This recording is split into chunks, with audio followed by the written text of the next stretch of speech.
Виртуальные магнитофоны с каждым годом становятся все сложнее и сложнее и взаимодействуют с аудиосигналами во множестве различных аспектов. Сегодня мы рассмотрим их работу на примере приборов от IK Multimedia. Я загрузил в анализатор Tape Machine 24, это эмуляция MCI GH24, и давайте посмотрим на нее повнимательнее. Обратите внимание на график частотной характеристики. Видно, что левый и правый каналы аудиозаписей обрабатываются слегка по-разному. Это создаст дополнительное расширение аудиосигналов по стереополю в процессе обработки. Кроме того, магнитофон добавляет к сигналу гармоники и шум, что сделает обрабатываемые аудиосигналы более насыщенными в итоге.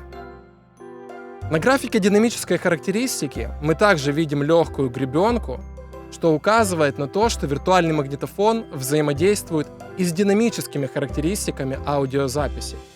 Давайте загрузим другой магнитофон и посмотрим, как он будет работать.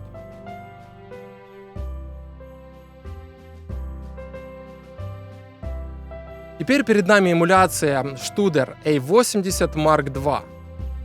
Усиление высоких частот, усиление низких частот и намного большая разница между обработкой левого и правого каналов. Это то, что мы видим на графике частотной характеристики. Посмотрим на гармоники. Еще больше добавляемых к сигналу гармоник, еще больше аналогового шума. Посмотрим на график динамики. Также мы видим взаимодействие виртуального магнитофона с динамическими характеристиками аудиосигналов. Следующий магнитофон. Теперь я открыл Revox PR99 Mark II. Очень существенное усиление высоких частот, но довольно сбалансированная частотная характеристика в других диапазонах частот. К сигналу опять же добавляется достаточно много гармоник и аналогового шума. Но при этом график динамической характеристики выглядит достаточно ровно, то есть магнитофон практически не взаимодействует с динамикой аудиосигналов. Три совершенно разных прибора. Давайте посмотрим еще и на четвертый. Tape Machine 440 эмулирует Ampex 440B. Еще один знаменитый магнитофон. Здесь частотная характеристика выглядит наиболее интересно. Сильное ослабление высоких частот, но при этом и их усиление. Крайне существенная разница между обработкой левого и правого каналов. Этот магнитофон отлично подойдет в ситуациях, когда нужно существенно расширить аудиосигналы по стереополю. Посмотрим на гармоники. Опять же, достаточно много гармоник, аналогового шума и взаимодействие с динамическими характеристиками аудиосигналов самое сильное из всех 4 рассмотренных нами сегодня магнитофонов. Вы видите, что виртуальные магнитофоны от IK Multimedia достаточно комплексные приборы, и таким же сложным образом они будут взаимодействовать с аудиосигналами на практике. Перейдем в Pro Tools и послушаем несколько различных аудиосигналов. Как вы помните, мы работаем с инструментальным кавером на песню «Данго Дайказоку» от Пашки Гращенко.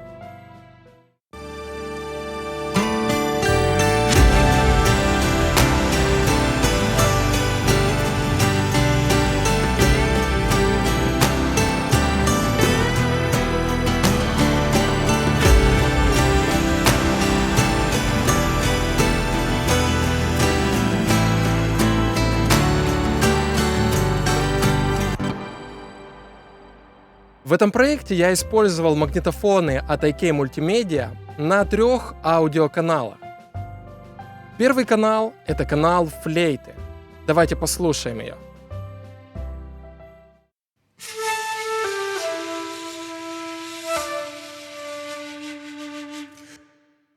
Послушаем без обработки.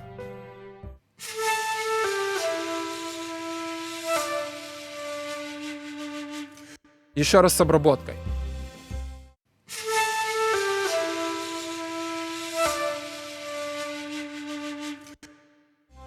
Магнитофон сделал звучание флейты более округлым, но при этом более мягким на высоких частотах с легким усилением этих высоких частот. Довольно странная комбинация, но в миксе это работает очень красиво. Давайте послушаем звучание флейты в миксе до обработок магнитофона и после.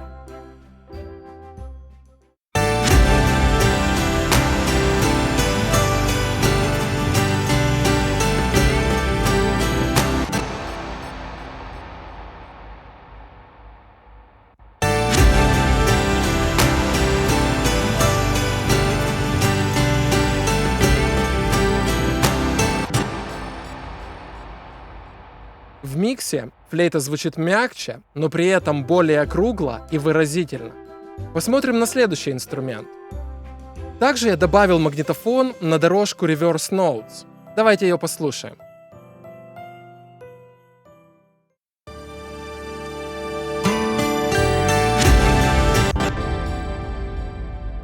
До обработки.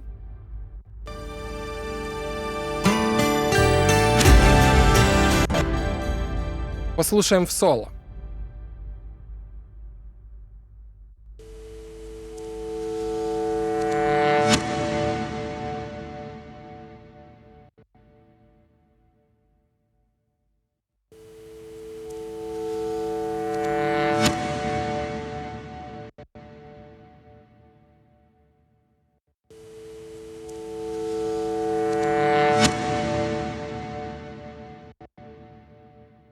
До обработки звучание было одновременно слишком резким, но при этом недостаточно интенсивным и недостаточно эмоциональным. Магнитофон сделал этот эффект более округлым, более сочным и более энергичным. Никакие другие плагины и обработки, кроме виртуальных магнитофонов, не справляются с такими задачами настолько же эффективно. Помимо прочего, я использовал магнитофон на дорожке вокального ревера. Я включил его после непосредственно ревербератора, чтобы сделать звучание более округлым и более мягким. К сожалению, YouTube вряд ли сможет передать разницу в звучании до обработки ревербератора и после, но я предлагаю вам поэкспериментировать с такими вещами самостоятельно в ваших проектах. Конечно, виртуальные магнитофоны в определенных ситуациях могут стать слишком неконтролируемыми обработками. Тем не менее, если использовать их правильно, с умом, и только там, где это нужно, они позволят сделать ваши миксы более интересными, более живыми и более впечатляющими. Большое спасибо за внимание. Не забудьте поддержать нас на Patreon или любыми другими удобными для вас способами. Все ссылки в описании. Ставьте лайки, колокольчики, птичек, пчелок и другую живность. Подписывайтесь на обновления Ершов Mix в соцсетях и следите за выходом новых видео на нашем канале YouTube. Увидимся завтра. Пливите к звуку.